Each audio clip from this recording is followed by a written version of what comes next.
Hey, good day, everyone. Hey, I wanted to bring you into tonight's live and raw webinar. I'm pretty excited about our next guest that we're having on. And I'm super stoked. I met this wonderful lady several weeks ago. We've had some amazing conversations, and I thought it was only great to have her come on and join us for this show. She's going to share with us some really cool stuff. I'd like to introduce you to Deborah Stellingwerff. Now, Deborah is a business and professional leadership coach and a speaker on a mission to debunk the myth that stress equals success. So what Deborah has done is she's set out to find a better way, and she's calling her journey the Stellar Life Project. So what Deborah's discovered in that process in her Stellar Life Project is that ease and flow are the only ways to authentic success and happiness. Now, Deborah comes to us. She holds an MA in English and Rhetorical Studies, has 15 years experience as an educator, and has honed her entrepreneurial skills as a award-winning realtor for 6 years before becoming a coach in Vancouver. She now partners with high-performing leaders and entrepreneurs to develop the systems, skills, and mindsets needed to create less stress and more success and happiness in all areas of your life. Deborah's always been fascinated with how our minds work, and she wants to bring her experience as an educator together with her training as a positive intelligence coach to help her clients build a mental fitness and to transform their lives from the inside out. Please help me welcome to this interview, Deb Stellingwerff. So I'm really curious though, is what got you into doing what you're doing right now? So tell us a little bit about yourself, I guess. Right. So, well, I mean, that we do similar work in the world. We take different angles at it, but as a business and personal leadership coach, okay, the short version of the story is that sometimes life happens in a way that you don't expect, right? I thought I was going to be a teacher forever. I loved what I was doing. Fascinated by how the brain works. I love language and literature and words. And then I was in a minor car accident that meant I had to do a career pivot. And I did something that I don't recommend people do. I just somebody said, hey, you'd be good at that. I'm like, okay. And I went and tried it without even asking myself, hey, how does this feel for me? Is this something does it suit my lifestyle desires and all of this? And, and I mean, that's a little bit how I've always done things. So I'm like, someone said to me once, you're going to do this, you should move to Italy. And so I did. And I think that's a good quality. But I ended up in real estate, and I did. It was true. I was awesome at real estate. I did really, really well at real estate. The thing was, though, it wasn't my zone of genius. It wasn't my passion, right? So I love working with people. I love educating them. I love making that massive difference. And while there are a ton of realtors out there who just get lit up with helping people with they're finding their homes, and it's such an important job. I'm not discounting that at all. It just felt like it wasn't allowing me to really, really bring my full gifts and talents to the world and make the impact in people's lives that I wanted to make, because it's such a transactional relationship. Was it fulfilling for you, or was it just that you felt like there was something missing? Well, parts of it were fulfilling when I was working with people and helping them to, deal with their fears and anxieties and, about making a decision, and that stuff was kind of fulfilling.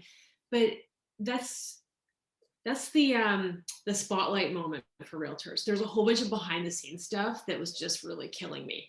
I don't love filling out forms, and I knew that going in. I'm like, I hate forms, and there's a lot of forms to do. So yeah, it wasn't really inspiring me enough to keep going. And I said to you before when we first talked, I'm a reluctant coach. I was like, I am not going to become a coach.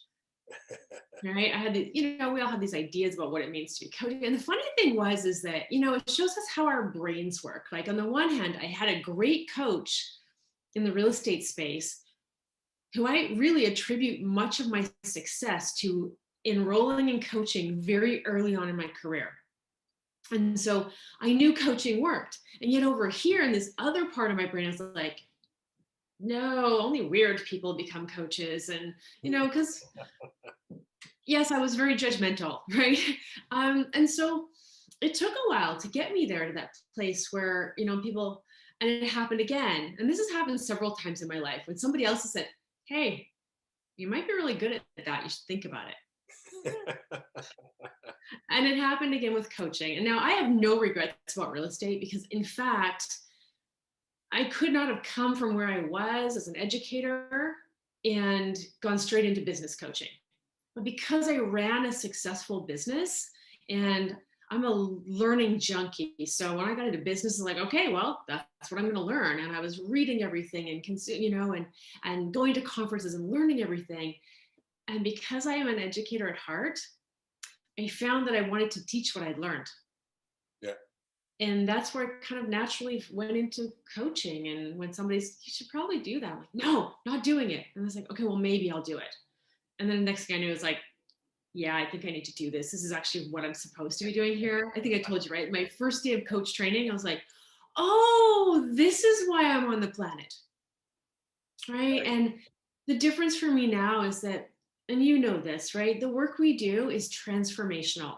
Sure it is. Absolutely. We change people's lives. And I love changing people's lives from the inside out. Like, it's amazing for me when I can ask a simple question and then watch the connection happen in someone's brain that actually results in it changes their whole life because their worldview has just shifted and they now see something they didn't see before. And so much possibility comes out of that. I love the word possibility. I get goosebumps and I puff up when I just say possibility.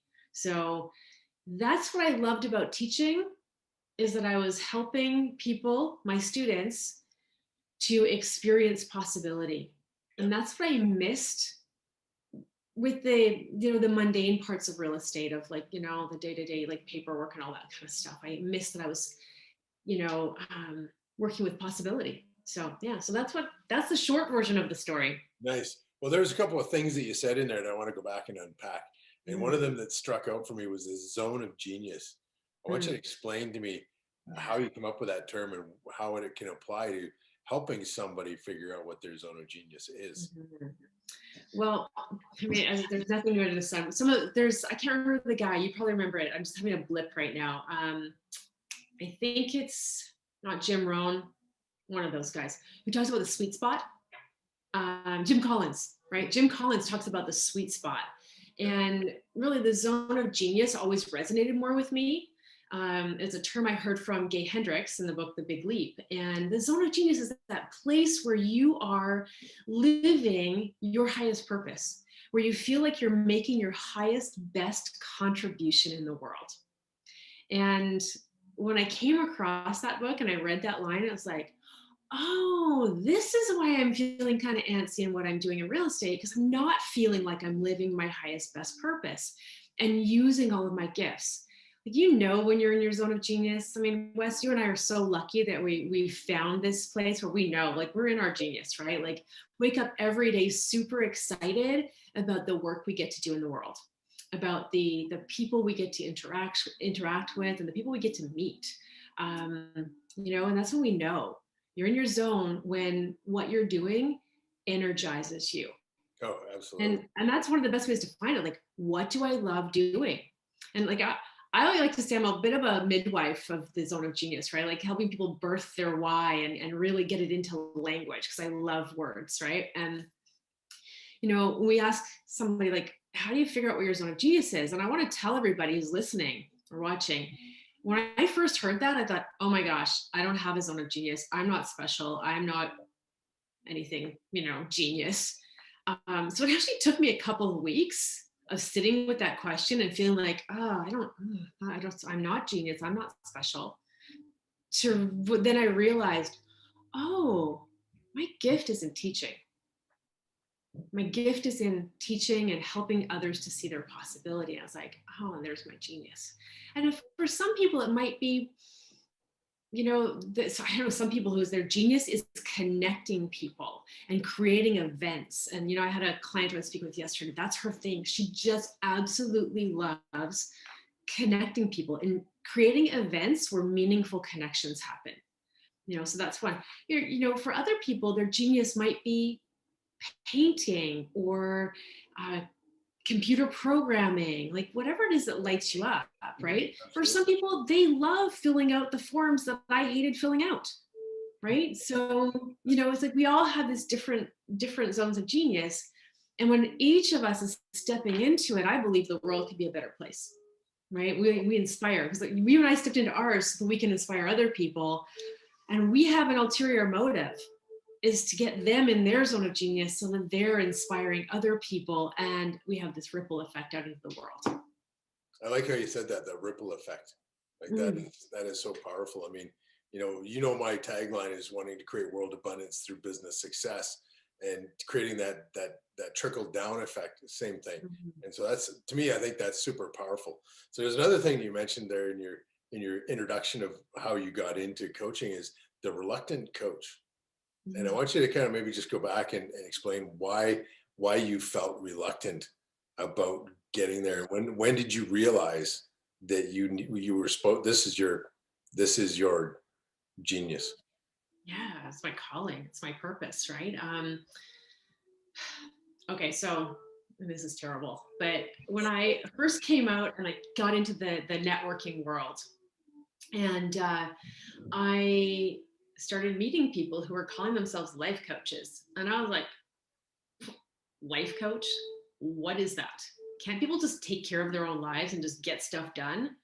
And so yeah, there was a lot of judgment for me, and I was meeting people who were giving me the impression like, wow, you don't really seem like you have your life together. Why would I go to you to get my life together? Again, that was judgment, because I've since learned there's a lot of people who are really powerful coaches who just don't have business sense. And so unfortunately, the fact that they're powerful coaches doesn't translate when they show up at a networking event. And so, they may have that discomfort, but this doesn't mean they're not amazing coaches, as I have learned through my training. And I now work with some of those coaches to help them to connect better so they can actually bring their gifts to the world as well. But yeah, so I had that attitude of like, coaching, what is that? And then also I had this belief too that nobody makes any money at coaching, right? I was like, I don't want to be broke, right? Who on earth would pay for that? And the funny thing is like, it's so funny how we can hold two conflicting beliefs. Because on the one hand, I'm paying out a considerable sum of money for my real estate coach. And I'm wondering who would possibly pay for this other kind of coaching, right? And now I have paid significantly for that other kind of coaching, and it's changed my life and it's made me a better coach, right? So it's just when you have those limiting beliefs, sometimes that can even hold you back from stepping fully into your zone. And so that's how the work we do, right? Is to help people identify those self-sabotaging beliefs and do a reframe and a reprogram of our thinking so that we can step into our genius and step into making our highest, best contribution and living our best life, really. I mean, it sounds so trite to say that, but really that's what being in your zone of genius is. Just live your best life. Right. That's what you're here for. Absolutely. And I like how you put that. You mentioned, self-sabotage, and one of those things. And I know last week I did the self-sabotage test, and I got the results back from it. It was eye-opening for sure. But talk to me a little bit about, how do you help people overcome that self-sabotage? Yeah. So one of the things I've done is I've partnered with Positive Intelligence Organization, and I'm become a mental fitness coach. And this self-sabotage assessment that Wes is talking about, we'll stick it in the link somewhere. We'll make it available to people so they can do it. And I've always been interested in how our brains work, and we've learned a lot in the last, say, 25 years. Neuroscience and cognitive behavior science, like all of these sciences that focus on the brain, have just made leaps and bounds with the knowledge we now have of the brain. And we still know hardly anything about it. Oh, I know. But it's been fascinating to me. And I remember early on in my teaching career, and it was very new information at the time. And this fellow, had come around, was doing workshops and presentations to educators about brain-based learning. And I remember going, wow, that's really cool. And I thought, wow, I'd really like to do what he's doing. It's so funny because now I am doing what he's doing, right? But it just took me a while to get there. Speak it into existence. Right? But yeah, and I've been fascinated with how the brain works and how we can brain-based learning really literally is about looking at how you can train your brain to take on board new information and new habits. And so when I went to my coach training and I learned about the positive intelligence model and this operating system for understanding our brains, I got curious and I started looking at it and I was like, this is really interesting. And the saboteur assessment is designed to show you the ways that you tend to sabotage. So we've got there's 9 saboteurs in all, and then the universal saboteur, which is the judge. So we've heard of that, the inner critic, right? So, but I like in this model that they refer to the judge, because our inner critic isn't just criticizing ourselves.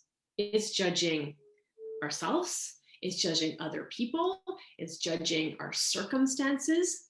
And when we're in that judgment mode, like I was about coaching and what it meant to be a coach. And I mean, and it's no wonder, like my husband and daughter thought I was having a nervous breakdown when I said I wanted to go be a coach. They thought they were going to have to stage an intervention. They thought, so I'm exaggerating a little bit, just a little bit, but they were worried, right? Because it's kind of foreign to them as well, right? So they were worried that I was losing my mind. But the judgment that I had, the judgment that they had, some of it's coming from like, there's a difference between judgment and discernment. Discernment is like, if I was really putting myself in danger, I'm really glad I have family members who care enough to think, do we have to intervene here? But that's discernment. And then they backed off. Judgment is like when you're just making something wrong. And I was just making like assumptions about what it was to be a coach. So that's judgment. And in fact, that caused me to miss out on some opportunities, right? Because I was judging it as like, not important, not useful. So that was one of the ways that I self-sabotage with it. Now, we all have different unique styles of self-sabotage. So, there are the 9 saboteurs, like my top 3. Let's compare our top 3. I'll tell you mine if you tell me yours. Okay, I'm gonna go find my report now. Okay. See if I can bring it up. It's it was emailed to me last week. See if I can find it. Okay, so while you find that, I'll keep the show going. Okay. So my top 3 saboteurs: stickler, hyperachiever, and restless. So, and there are 6 more. We've got avoider, hyper rational. I don't have it in front of me, so I always forget which ones I've already said. Hyper rational, hyper achiever, pleaser, avoider, controller, to name a few. Right? I can read them for you. I've got it right here. Awesome. So just tell me your top 3, because the top 3 tend to be the ones that are like most dominant. All right, cool. So controller, yeah. Hyperachiever, hyper rational. Okay, awesome. So we can speak to some of those. So just to be clear for everybody who hasn't done the assessment yet, like when you go do it, we all have all of these saboteurs, right? They come up in different ways. And their original function for these things that we now call saboteurs were actually survival functions. So at some point, if you're a hyperachiever, like you and I both have that one, at some point we took on the belief that in order for us to be safe in the world, we had to achieve. And we had to achieve more and more and more. So achieving is good. When we're coming at achieving from a place of what we call in the positive intelligence model, sage or wisdom, or just a sense of calm, and you're grounded and centered and aligned. If you're coming at achieving from there, it's fine, no problem. But when you're coming from it as hyperachieving, it means that you're coming at achieving as a way of getting away from failure rather than going towards success. It's about running away from failure. And hyperachievers, we tend to do that. It's like, oh, I just got to get one more certification and one more award and one more zero on my bank account, right? There's always got to be more, and then I'll be good enough. So Right. we know when we're being driven by our saboteurs, because while our saboteurs can drive us, they will never make us happy.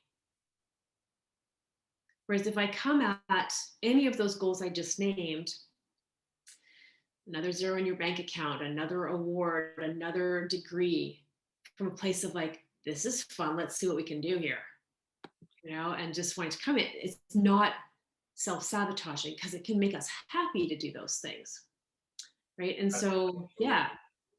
So So can tell me I? what you learned when you saw that, like what came up for you? Well, so I'm just in looking at my controller version, and I got like an 8.8 score on that. So it's almost straight to the very end because I assume it's out of 10. Yeah. So anxiety based need to take charge and control. So I've been in the past. Now I'm much better at it now than I used to be, but I used to be one of those guys that could not stand that dead silence in a room. Right, if there was a conversation, right, and this is the worst thing to do for sales. The first one to speak is the first one who pays, usually in a sales conversation. And so if there's dead silence there, I would be the first one to speak because I couldn't stand not having that movement going forward, right? So, characteristics, strong energy, and a need to take control and take charge. I mean, that's been my go-to role model as long as I can remember. I mean, even when I was little kids with my brother, I was the guy that was in charge, right? Yeah.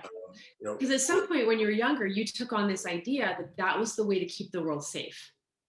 Because no matter what kind of upbringing you've had, like you could have had the most perfect parents who never made a single mistake, which is not true. We all screw up our kids, right?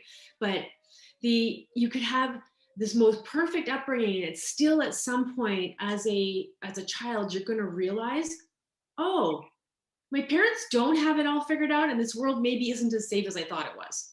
And so that's terrifying, that thought for a young child. So instead we turn it on ourselves and go, there must be something wrong with me. And that's why I feel unsafe.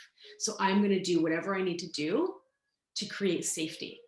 And for you, however it happened, it was like controlling things isn't going to make me feel safe. Did that interesting. land with you? It does. Like when you're talking about that, it brings me to a time in my life when my 6, 7 years old, maybe 8 years old. We lived in Calgary, where my brother and I were down at the outdoor skating rink in the park, just on the same block as our house. And it was time to go home. It was wintertime, lots of snow. I ended up carrying everything back, and my brother took off running to go back home, and he wouldn't help me carry all the stuff back. And I vividly remember this to this day. It was a turning point when it made me realize that I didn't need help. I could do stuff on my own, because I hauled everything back to the house on my own. I got to the gate where the gate was, and I could see the house, and I realized that I did it all on my own. And it was like, okay.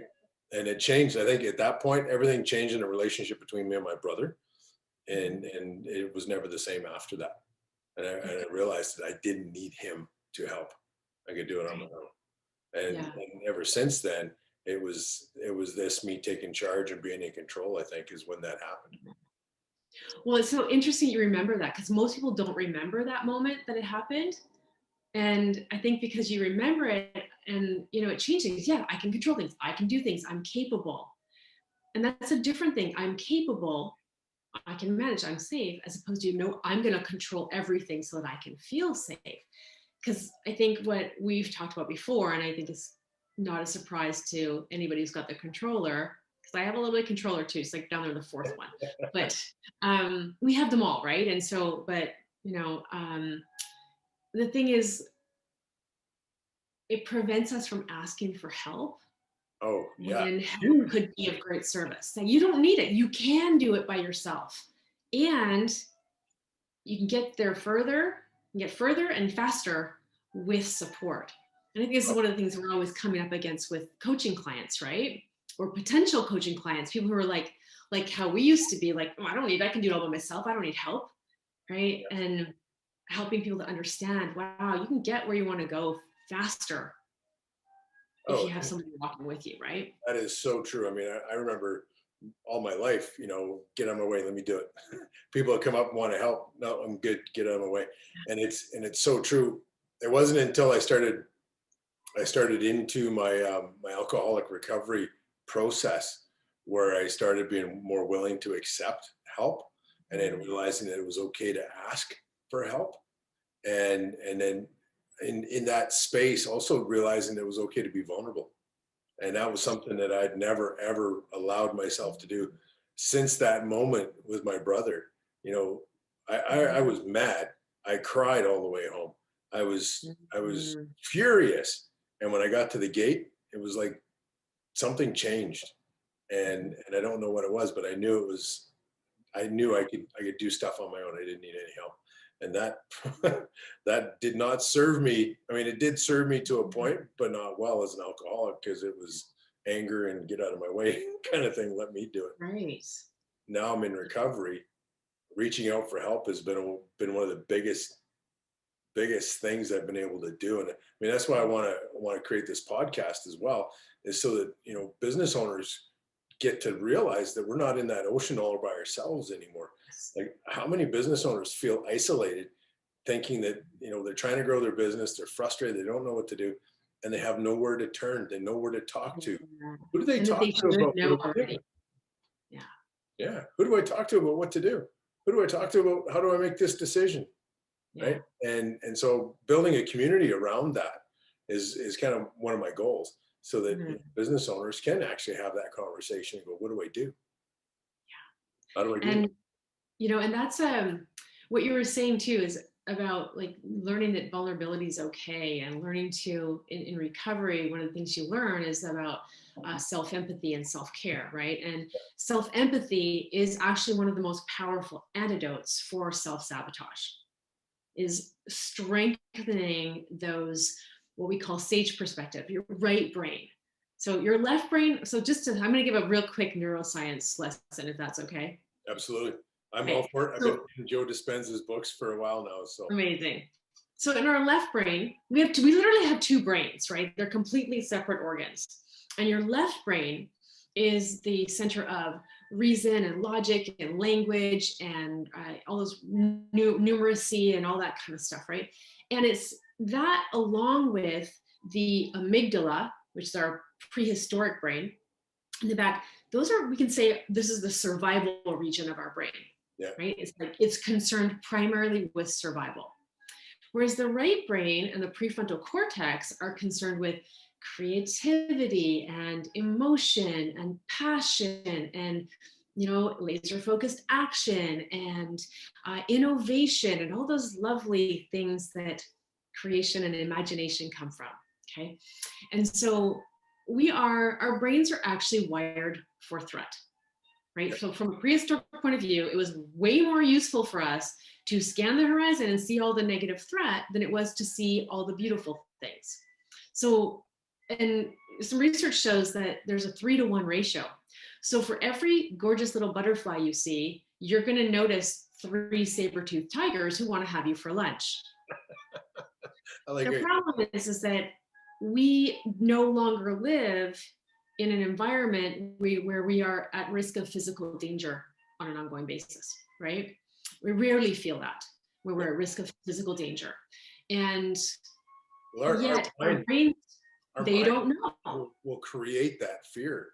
Yeah, our brain's like, oh my gosh, oh, you're doing something new? You're stepping out of the normal habit? What we're doing has kept us alive, so if you do something different, we might die. Right? Like I'm exaggerating, but that's kind of what's happening when you're like, I want to get fit and I want to go to the gym. And then you find yourself on the sofa watching TV instead of going to the gym, or you feel this resistance to going because your brain is trying to keep you alive. Yeah. Right? It's a threat, it's change. And if what's working works, even if it's not making you happy, your brain says, this is working because we're not dead yet. So how do we overcome that? Like, that's a Right. powerful block to Yeah. a lot of business owners from doing what they Yeah. need to do to grow. Like, that is Well, huge. wonderful, wonderful thing about our brains is that they're plastic. There's neuroplasticity. We can change them. It takes some time to change it because, every time we have a new thought, so when we have a coaching experience with a client or you've been in coaching and somebody said something, you're like, oh, the light bulb just came on. I mean, literally it's happening. There's actually little sparks in your brain where this new neural pathway is being created. And what happens is that you've got the old pathway is deep. I was in the Sunshine Coast recently here in BC, and where the tide was coming up, and for probably thousands and thousands, maybe millions of years, brushing against this rock face, and it had shaped the rock, and that's kind of what's happening in our brain. Like this thoughts of going this over and over and over again, the same thought, I can't do that, I'm not good enough, I need to be in control or else, right? It's danger, danger, danger. The same thought is this deep, deep groove. And then you come along and you have a new idea going, wow, fitness is good for me, or wow, doing this thing for my business is probably going to help me. But it's a new pathway. And it's like this rock that's been grooved and grooved and grooved by the ocean is the old path. And when you see those rocks with like moss on them, Yeah. you hit a new path, it's like you've kind of scratched the moss off a little bit. And you've got to take action to keep digging that new pathway. Now, it sounds like it's a lot of effort, and it is some effort, but it's not that difficult. A lot of the work that we do in coaching helps make those little grooves a little deeper. And the program that I train with is the mental fitness program, where we actually spend time weakening the saboteur thoughts, which is those thoughts that make the deep groove, so we can strengthen the positive intelligence and get your right brain activated more. And there's lots of things that you can do. Fitness is one of them, right? That people who are engaged in regular physical fitness suffer significantly less from depression and analysis paralysis and all the other things that where the saboteurs come in, right? So avoiding, pleasing, hyper rational behavior, all of those things are less likely to be stressors. And we know when we're in negative emotion because we know it, we feel it, right? They're that fear, that anxiety that we're going to die and or something bad. We don't say we're going to die, but our brain's thinking that. And that's where the feeling comes from. And we can get out of that by doing things where we connect our mind and body, where we're tapping into our right brain. Because right now our left brain, it's almost like if you went to the gym and you only lifted weights with your left arm. Right. Right? And then your right arm's kind of hanging there. And that's for a lot of us in our modern society, our left brain is overworked because we are hyper vigilant. We are and that's one of the saboteurs, by the way, hyper vigilant, right? We're hyper vigilant for danger because there's all this threat around us of failure and social ostracization, like lots of things that feel threatening. And so and we live in a culture too that kind of like, oh, you need more time, rush, everything has to be done really fast, right? And it all causes this pressure that has us in this survival mode non-stop. So of course that muscle is getting stronger. Mm-hmm. The thing is, we want to move out of that and take it as you're never going to get away from that because it's a good thing, right? To be like, oh, danger, alert. But we want to move ourselves out of that so that we can move forward from our positive space and take it as that's just information. Wow, I'm scared here. What is this about? Is this really something to be scared of? Or is this just my brain reacting to the fact I'm about to do something different? And for entrepreneurs, take that moment of choice and ask yourself those questions instead of just instant reaction, right? And there's things that you can, as I said, physical things you can do, connecting the mind and the body. It's so important. Like the age of enlightenment, we're around 1700s, and there was this whole thing like science became the new religion for the world, and we've all kind of bought into like, oh, it's science, so it must be true, right? And true scientists are the most skeptical people you'll ever meet because they're always looking for things to prove them wrong, right? They're not married to their beliefs, and so, but we had this pseudoscience. We're like, oh, it's science, therefore it must be true. We've moved into, absolutes. Anyways, that's my soapbox. I'll get off of it. But but what we've seen is this, because of that, there was this real emphasis on rational over emotional and physical. So there's been this real mistrust of our body. So we try to push down those feelings rather than look at them and go, what is this telling me? How can I get out of this? How can I pass through this feeling rather than pushing it down? Because if you push it down, you're going to end up doing things like you shared that you experienced, right? Like alcoholism is just a form of like trying to escape the feelings, right? And numbing, any kind of addiction or numbing with alcoholism, sex, Netflix, over shopping, whatever it is like to get away from those scary feelings. But getting us back into our bodies is really the answer. So physical fitness, and there's a ton of different mindfulness and psychosensory techniques that you can use. So I've never heard the term psychosensory, so that's new. Mhm. So I do meditation in the morning. I use a guided meditation in the morning for about 20 minutes. And then I do affirmations, and then I get Awesome. into my day. Typically I'll do the affirmations after I do my morning workout, right? And then get into that meditation, the affirmations, and then I kick off my day. So, let's talk a little bit about the psychosensory, because that's new. Mm-hmm. So you're doing some of the good Anything stuff. I can do to improve my brain health is big. I mean, I've been reading Joe Dispenza books for probably 3 years. I think I read the first one. I've read any book I can pick up on how the brain works. And Joe Dispenza, I think, laid it out in a really good way for me that made me connect all the dots to how my brain works. And I love your analogy with the water on the rocks. My analogy is a super highway, because my addiction was a super 4-lane. It was like the 401 going to the bottle, right? And I'm creating these new pathways that go off into the trees. There's a little trail in the grass.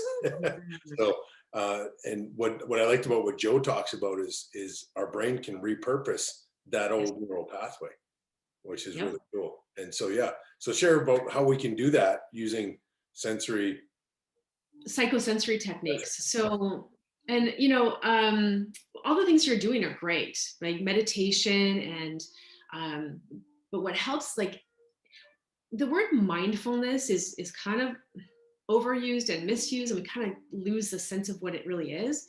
But mindfulness is really about bringing us into an awareness of our present moment and of our body. So we call it mindfulness, but it's really about connecting with your right brain, which is it's non-linguistic, non-linear. So we're strengthening that so that we can recover more quickly when we do get hijacked by our saboteurs that are causing us fear, right? In their effort to try to protect us. It's a part of us. We want to honor that is a part of us trying to protect us, but they've overextended their muscles. So psychosensory techniques can be anything, the physical. So breathing. When you start your meditation, do you start with a few deep breaths? Absolutely do. And then you're already doing them then. Throughout it, I do a breathing exercise, right? So so you're concentrating on your breath when you're doing that, right? Like, so partly in your meditation, I usually start my meditation with some deep breaths, so really just focusing on my breath. And then I shift my focus into my mantra that's part of my meditation. But that time when you're breathing, if your attention is fully on your breath, that's a psychosensory technique. Because your brain is completely focused on this physical of your breath. You can focus on the feeling of the air coming in and going out, the temperature of the air going in your nostrils and coming out of your nostrils. It's a different temperature. Most of us breathe all day long, not noticing that. So those things, we bring ourselves back for 10 seconds to just notice the sound of your breath. You can do so much with just the breath, right? Just like breathing in, listening to it, feeling it, noticing the temperature, noticing the sound. That alone is exercising our right brain. Now, it's not enough because we got to do a lot of that. We want to do a lot of that and having that awareness throughout the day. And if you were just to do, there is a whole bunch of different practitioners who do different aspects of this. In the practice that I do, with the positive intelligence, where the goal is to raise your PQ, your positive intelligence quotient. Yeah. So we call them PQ reps. And the system we use is to have them several times throughout the day, where you're stopping for just a couple of minutes to do some breathing, to do any of those things. Like sometimes it's just as simple as this: putting all of your attention, try that right now. Put all of your attention in the tips of your finger and thumb. I can actually hear mine rubbing together right now. Sometimes depending on the, My hearing's not that good. yeah, well, I guess it depends on like how moisturized my hands are or not. But if you really focus on it, you can go a little softer and feel the ridges of your fingertips and just concentrate on feeling your fingerprints against each other. Tell me when you found it. Oh yeah, I can feel that for sure. Yeah. Okay, so if I was to stick your head in an MRI machine right now, it'd be lighting up. Just because you're focusing on the physical. Absolutely. Right? So this is why people who do fitness regularly tend to have less depression and less anxiety. Right? And yet it's not enough, right? Like for someone like me, like I was way off the charts, like hyperachiever. Excuse me. Sorry. Right? Like my hyperachiever was 10 out of 10. And when I first did that assessment, I was like, yes, I got 10 out of 10. And I was like, then I read it, I was like, probably not a good thing. Right? And I've always been really driven to Good. I've been really driven to perform and achieve, and I'll be good enough when, right? And so I was always in a hurry to do more. And that was for me that real shifting, and I started doing this work of being in mindfulness. And I mean, it sounds simple, but like the breathing, doing breath work several times a day. There are a few other things. There are like whole schools of thought and systems around breath work. There's also, have you heard of EFT? Emotional freedom technique, which is the tapping. Oh, yeah. Tapping is another way to access this. It does the same thing. Like we have some exercises in the PQ model, in the positive intelligence where we use, and we have a complete training system. I actually take people through an 8-week intensive training to make this the habit of their thinking. And it's amazing. It's almost magical what I see happening for people. Like I had one woman, I'm 2 weeks into one of my programs right now, and her second week, she's like, I can't believe it. I just went through this really difficult seasonal thing in her work. She said, normally I would have been so stressed out and so anxious. She's like, I was so calm. I was so like just above it. I was like, and that's 2 weeks in to doing these exercises and doing the work. So there's this whole it's a fitness program. It's a mental fitness program. And so, and the goal of the program is to train people so that, and it's app supported. There's app supported, and then there's coaching from me throughout it. And then at the end of it, you're able to have it's become habit, right? You've got enough time doing it that it's become a habit. You just do it all the time. I have some people who did it like a year ago who are telling me that, yeah, I do it all the time still. It became habit. And you find different ways of just being aware of your senses. So anything in your routine in the morning, when you're doing your breath work for your part of your meditation, when you're exercising, you can up level your exercise by taking at least the first couple of minutes of your exercise to focus on scanning what's going on in your body. Mm-hmm. Because so many people go, oh, I want to go to the gym, I just want to watch TV or listen to music and just like forget about what's happening in my body. You can actually increase your mental fitness by taking the first 2 minutes of any workout to just focus what's going on in your body. So if you're on the treadmill, feel your feet, hit the treadmill, feel your hands on the bar, notice the vibration in your knees, scan up through your hips. How does it feel when your arms are swinging as you walk or run? And just notice that, and really all of your attention in your muscles. That's really exercising your brain. Absolutely, it's really powerful because I've been I'm not a bodybuilder, but I've been into lifting weights for the last 10 years for sure, at least maybe 20 now. I don't remember. But my wife is a personal trainer and bodybuilding competitor, right? And so the mind muscle connection is huge. And I remember watching um, Arnold Schwarzenegger video one time, and he was talking about when he does a bicep curl, that he gets to the top and he squeezes it so he can feel that muscle grow, right? And that's exactly what you're talking about. There's that connection with our minds. And a lot of people say, well, that's just woo-woo stuff, right? But it's not. I don't think Well, the thing is we have the science is now supporting what the woo-woo stuff has been intuitively telling us for centuries, right? A lot of this, I do yoga daily. And I'm going to little plug for Yoga with Adrienne, because I've been doing practice with her for almost 5 years now. And just, she's amazing.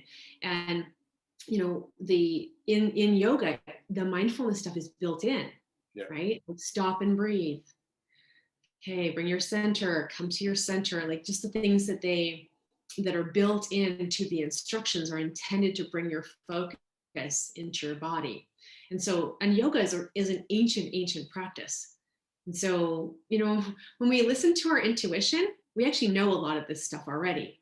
And as I said, the problem is that when Age of Enlightenment, 17th century, and science got prioritized over emotion and intuition, we started ignoring our intuition and ignoring what our bodies were telling us.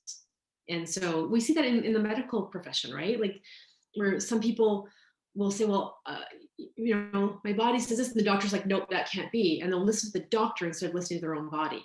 Now, there's some great doctors out there, but there's also some doctors who are just like, nope, this can't be this, and they will not, and they encourage people not to listen to their bodies.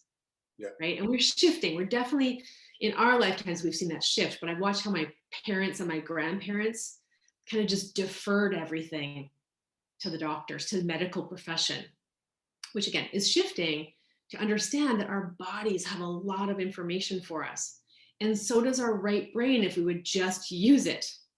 Yeah. And this is the work of mental fitness yeah. to strengthen our right brain so we can use it. Right? If we don't do fitness, if we're not doing physical fitness, we can't climb a tall flight of stairs without getting out of breath. We can't climb a steep hill without getting out of breath. The same is true with our mental fitness. If we're not doing things for our mental fitness, we're not going to be able to handle those steep cliffs and those steep stairs of business building and entrepreneurship, or just of life, right? Because life happens. I mean, when you look around when this pandemic hit, who are the people in your lives, think about it, that were the most calm about what was going on? It was probably the people who were practicing mindfulness, meditation, even just fitness, right? Yeah, my wife was pretty calm about it all, and she's in the gym every day. Like that's her stress reliever, right? So let me ask you this. We talked about the mind body connection, mental health. How does nutrition play into all of this?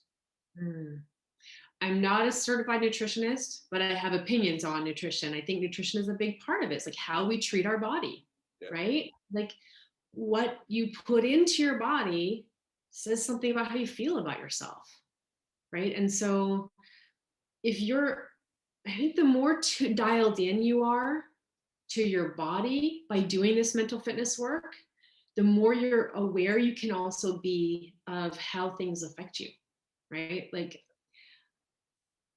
I don't drink, not because I don't like it. I'm actually very happy that I've recently found a non-alcoholic beer that's delicious.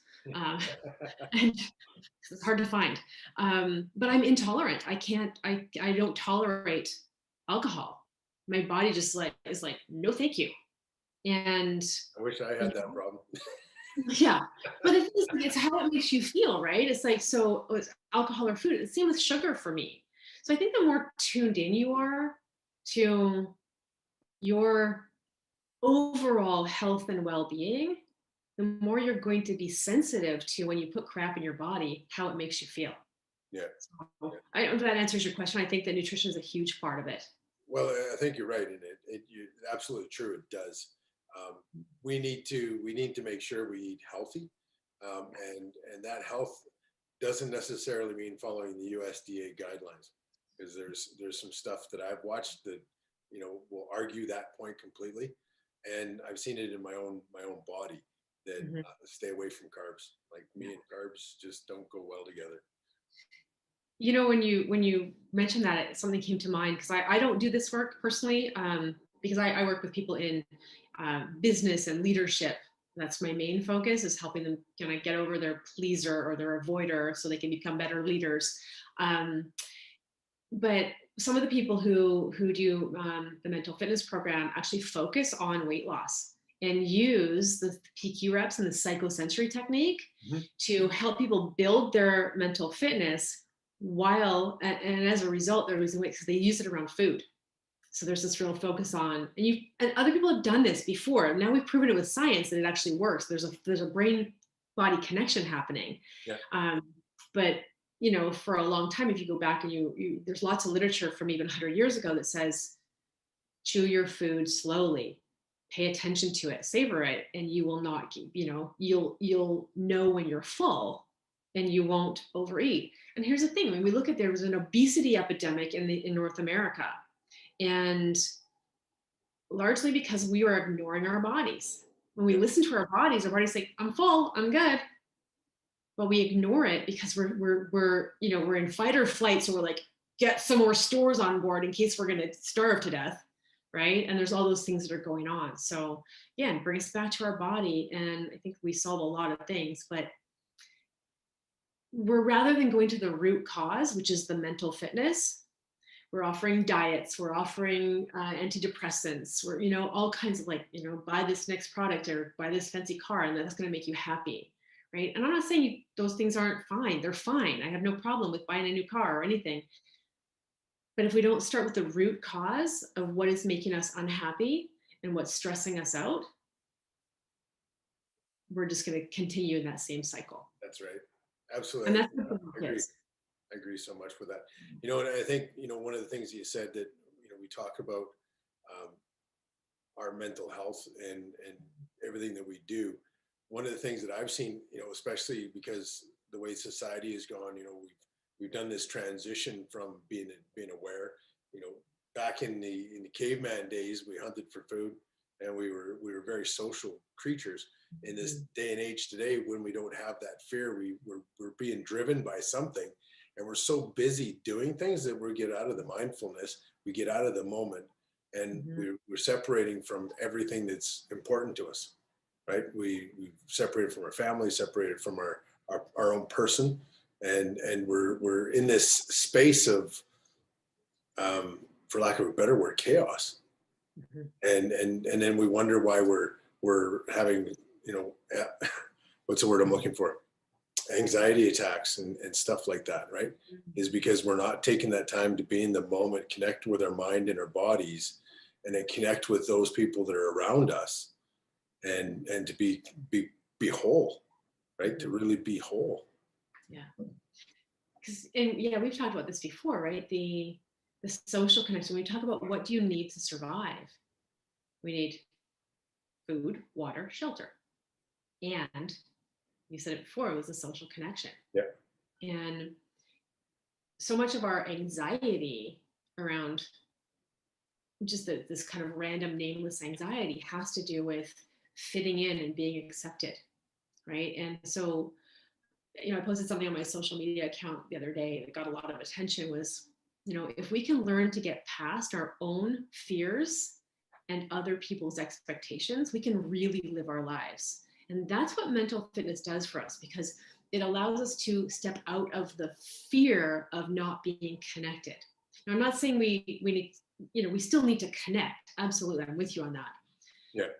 But what's happening is, because we are kind of disconnected from people, we're also very afraid of anything that's possibly going to disconnect us more. Yeah. Yeah. Right. So if our families don't like that we're running a business, that's scary, right? Like, so how many people do you know who have, you know, chosen not to do coaching because a partner or a parent was like, you know, Quite a few. you don't need that, right? Or there's people who, you know, have chosen not to get help with their mental health because there's the stigma, and there's so many things that people are so afraid what other people are going to think, that they're afraid to ask for help. They're afraid to take an action that might go against the grain. Because let's like, just how our brains are like trying to keep us alive, the hive mentality is too, like, we're alive, we're safe. What do you mean you're going over that way? That's putting us all in danger, right? Which is not true, but you know, Yeah. it's so complex how we respond when somebody chooses to do something differently than we would. Well, that's so true, you know, and you hear about the naysayers. Everybody's got naysayers, and you know, one of the rules that I gauge success with is, you know, if you have more naysayers than everybody else, you're doing a lot better because you're going against you're going against everything.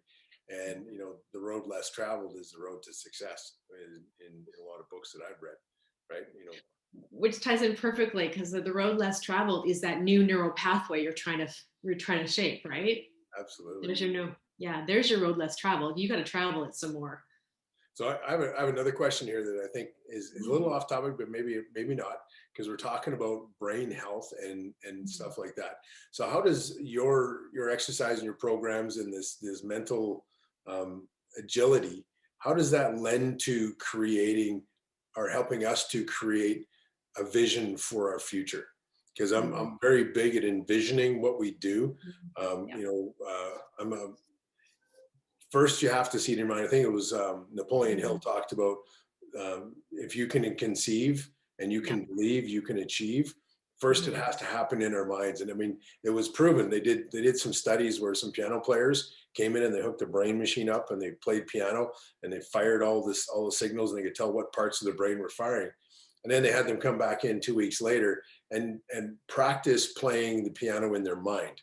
Didn't have the piano in front of them, just in their mind, and they had the brain scanners hooked up and everything, and it fired in the exact same patterns. And Yeah. so we know that the brain can make, you know, we know the brain doesn't know the difference between imaginary and real. So Exactly. how can we use your techniques to help us create that envision of our future that most of us so desperately need, so I we can. love that question. I love that question, Wes, because the music is another way that you can build your mental fitness. Like have your playing music and really listening to it, and really paying attention to it. I don't know if you can hear this right now, but my husband's in the other room practicing his clarinet. And he's the most calm guy because he's always playing some music and always playing some kind of instrument. So that's his mental fitness there. And when I think of the piano players too, right? That is not left brain activity. Like at some point you learn, okay, this is the key, this is center C, you know, these are the black keys, the white keys, the sharps, whatever. But at some point to be a good piano player where you can actually play it in your mind, the music, it has to move from the rational brain into the creative brain where you're just feeling it, you're in passion and intuition. And so to answer your question, how do we get vision with this technique? Is because it gets you out of survival. You cannot have a vision for the future if you're in survival mode. Because survival mode is fight, flight, or freeze. Yeah, yeah. Has anybody ever created anything wonderful out of those places? No. I'm going If to write you're in that down. fear, you're not in creation. Sorry, what did I say?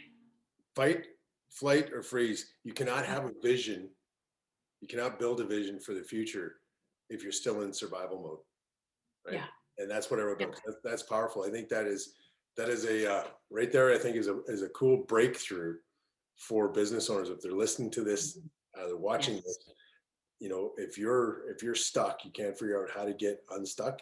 You're in survival mode, and if you can get yourself out of that survival mode and start to envision what your future could look like or you want it to look like, and create that habit of doing that on a daily basis, you'll get out of that survival mode and you'll move into the creative mode, I think, of your brain, and get into that space where all of a sudden things will start to come to you. Yeah, and you just got to strengthen that right brain muscle so you can get out of your survival brain, right? And you don't have to do it alone. Yes, that's the most important part. Right? You know, it's like, oh, you just have to get out of your survival brain. It's like, no, you don't have to do it alone. In fact, the reason why the coaching profession exists is because none of us can see the label from inside the bottle. We all have our blind spots. right? And Definitely I not. have a coach, Wes has a coach, right? I have two actually. Yeah, me too.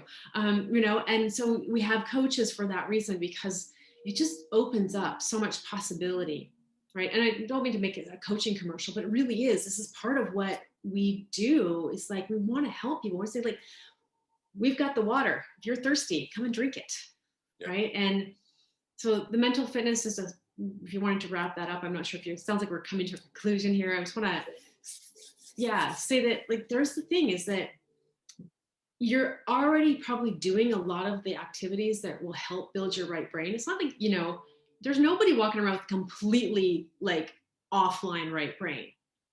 But there's lots you can do to take what you're already doing. If you love music, if you love running, if you love yoga or meditation, just bring yourself into mindfulness while you're doing that and be really, really present with yourself. It's a great way to get yourself out of those, what we call saboteur hijackings, where you're afraid, but there's really no good reason to be afraid. So if you were to take a habit, maybe a thing you used to do in the past time when you were a kid, like coloring or drawing and stuff, and you actually Mm-hmm. implement that back into your life in a Mm-hmm. moment of mindfulness, and that would help engage the right side of your brain and get that creative Absolutely. juices flowing, get you away from the survival mode. Mm-hmm. This is why adult coloring books have kind of hit the scene, and they're like this big thing, because people are craving this. They're craving spending more time in creativity because it's really missing from our modern world in a lot of ways, right? We grow up, we're not supposed to have fun anymore. So, and I want to say, for those people who are like, coloring is not your thing, you can do this while you're brushing your teeth.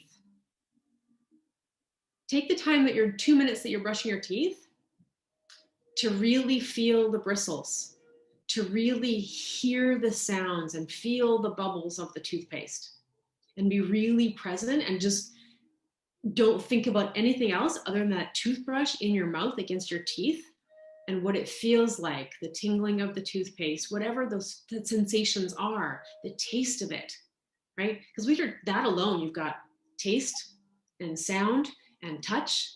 You're hitting 3 of your senses just with brushing your teeth. Nice, nice. Right? So anytime you're looking at your, you know, doing anything that's focusing on your senses, as I said, it doesn't have to be coloring, but it can be awesome. Do that for sure. And make it a part of your day. And if you want to make it into a habit, then it's a good idea to look into the mental fitness program and, you know, engage in that, because I am just amazed by the difference it's made in my life and also in the lives of the clients that I take through the program. It's extraordinary. So maybe Wes will do it with me next time around. Absolutely. I'm certainly looking forward to it. So how can, if somebody wants to take advantage of that program, how do they get a hold of you? Yeah. So let's put, can we put a link below with the, Yeah. with a link? But my website is deborahstellingwerff.com. And you can head on over to the coaching page, and then there's the mental fitness drop down. But we'll give the link because it's a little bit of a route to get there. So I'll give you a link. You can just give them directly in the comments below, and they can just click right on that and have a look, and we can have a conversation and see if that's a fit for them. Awesome. Well, thank you so much, Deborah. It's been, I mean, today was just, it was amazing getting to walk through how your brain works and how mental health and mental fitness can really change an entrepreneur's outlook on life. As, I mean, I can't, I'm looking forward to jumping in with you. I mean, we did get a little bit of chance to walk through my saboteur, but I'd like to meet with you again later and dig into that one a little bit deeper and talk about that. There's some stuff there that I would have liked to have unpacked on today's show. We just, well, let's do episode 2. Episode 2 of this show will be unpacking Wes's brain. Yeah, sure. Well, why don't we do that? It's an alcoholic brain full of addiction and recovery. And so, yeah, let's unpack my brain and see what it looks like. I'm looking forward to that. Well, again, thanks very much, Deborah. I really appreciate you taking the time to share with us. And I'm excited that you want to come back. And that's really powerful.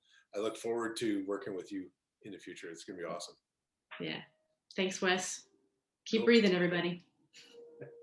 Bye now. Bye.